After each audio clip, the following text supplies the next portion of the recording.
Saya baca cepat ya, cuman nggak usah ditulis, cepat aja. Dari belum lahir sampai meninggal, semua ada di sini.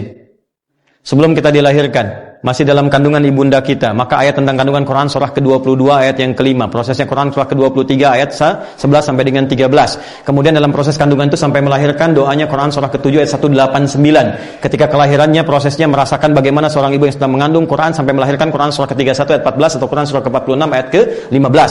Dia terlahir, apa yang harus diberikan oleh ibu pertama kali, berapa lama durasi ASI diberikan, apa yang harus dilakukan oleh ayah ketika terlahir, Quran surah ke-2 ayat 233. Kemudian ketika mulai terlahir, dari usia 2 tahun setelah diberikan ASI 2 tahun itu, ke pendidikan awalnya sampai dia balik, apa yang diberikan? Quran surah ke-31 ayat ke-13 sampai dengan ayat 19.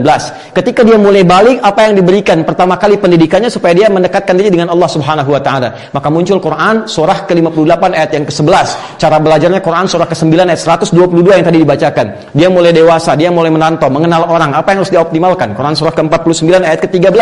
Dia mulai kenal dengan pasangannya. Hei, jangan lama-lama, ya, cepat lakukan. Kalau Anda memang minat, lakukan, berikan lamarannya. Quran surah ke-4 ayat yang ke-4, terjadi pernikahan. Quran surah ke-30 ayat ke-21. Tapi sebelum menikah, kamu belajar dulu peran suami apa, peran istri apa, supaya nggak belajar di pertengahan jalan. Turun Quran surah ke-4 ayat 34. Jika terjadi perselisihan, hal-hal yang kemudian miskomunikasi, selesaikan. Kalau perlu, cari bagian keluarga untuk menyelesaikannya. Quran surah ke-4 ayat 34 sampai 35. Nanti dibagi peran suami ketika mulai dia berjalan akan mulai mencari nafkah. Skemanya bagaimana? Yang standar Quran surah ke-2 ayat 168. Yang cepat pakai iman, Quran surah ke-2 ayat 172. Yang lebih cepat lagi sebelum berangkat sudah disiapkan, Quran surah ke-7 ayat ke-96. Kadang-kadang Anda yang dalam bekerja, beraktivitas, punya penemuan, tidak mudah, akan menghadapi berbagai tantangan. Rincikan tantangannya, Quran surah ke-2 ayat 214. Solusinya Quran surah ke-3 ayat 142. Rinciannya Quran surah ke-2 ayat 155 sampai 157. Nah, tantangan itu kadang ada yang ingin menyingkirkan Anda, menyungkurkan Anda di karir, di kedudukan, di bisnis, maka Allah turunkan amalan untuk menjaga Anda. Quran surah ke-17 ayat 79 sampai dengan ayat ke-81.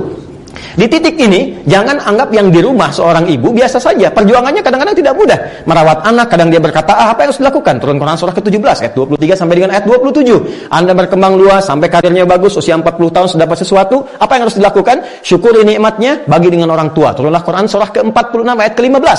Dari situ kemudian apa yang harus Anda kerjakan? Lihat saudara-saudara Anda. Mungkin Anda matang, tapi Anda punya kakak, punya ibu, punya paman, anak, adik, butuh perhatian. Maka keluarkan skema infak, Quran surah ke-2 ayat 215. Anda naik lagi hartanya sampai cukup nisabnya untuk berbagi di luar keluarga Anda sehingga keluar zakat, maka keluarlah Quran surah ke-9 ayat ke-103.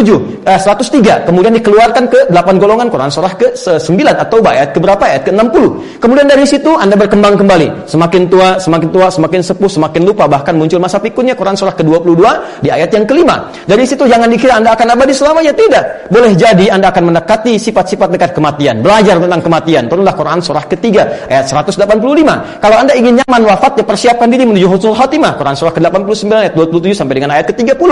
Kemana setelah Anda meninggal? Pelajari supaya siap-siap. Jangan dunianya nyaman, setelah meninggal gak dapatkan kenyamanan. Maka turunlah Quran surah yang kedua ayat 153 sampai 154. Rinciannya di Quran surah ketiga ayat 169 sampai dengan 172. Maka di situ ditunjukkan bagaimana kenikmatan di alam kubur. Setelah itu kemana? Setelah itu Anda akan kembali, terjadilah kiamat, turunlah kemudian satu surah ke-75. Setelah itu Anda akan dihisab, Anda akan menentukan mana yang ke surga, mana yang ke neraka. Dari mana surga? Pelajari sebelum masuk ke situ. Surga yang mana? Persiapkan. Wal tanzur nafsum ma qaddamat lighad, sampai ke akhirat, sampai masuk surga. Quran surah ke-59 ayat ke-18.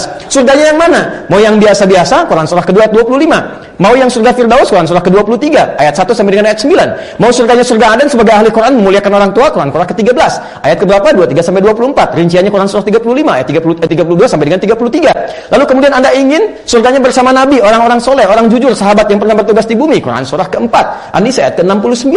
Jangan coba-coba mampir ke neraka. Allah ingatkan, neraka-nerakanya yang paling ringan, yang paling standar, cabut ubun-ubunnya, celupkan ke atas celup, celup angkat, sekali celup hancur dengan kulitnya, dinaikkan, tumbuh lagi untuk merasakan bagaimana pedihnya azab. Quran surah ke-4 ayat 56. Yang paling dahsyat neraka jahanam. Jahanam itu ada yang bahkan sampai keraknya, kecium aja udah panas, apalagi sampai ke dalamnya. Maka yang masuk ke situ hati-hati, ada dua golongan, orang-orang kafir dan orang-orang munafik. Turunlah Quran surah ke-4 ayat 140, paling kiri sebelah bawah. Tapi ada kesempatan untuk bertobat, untuk kembali. Quran surah ke-4 ayat 143-nya. Sampai di tengah-tengahnya, bagaimana kalau 50-50? 50% soleh, 50% salah. Tempatkan di tengah-tengah, bukit yang tinggi, kelihatan surga, pengen cepat ke surga, gak mau dengar berisik di neraka. Susah dia berpaling, sehingga dia berharap rahmat Allah. Tempat tinggi yang bisa melihat semua disebut dengan A'raf. Maka turunlah surah ke-7 surah Al-A'raf ayat 45 sampai 47. Mana yang gak ada di Quran?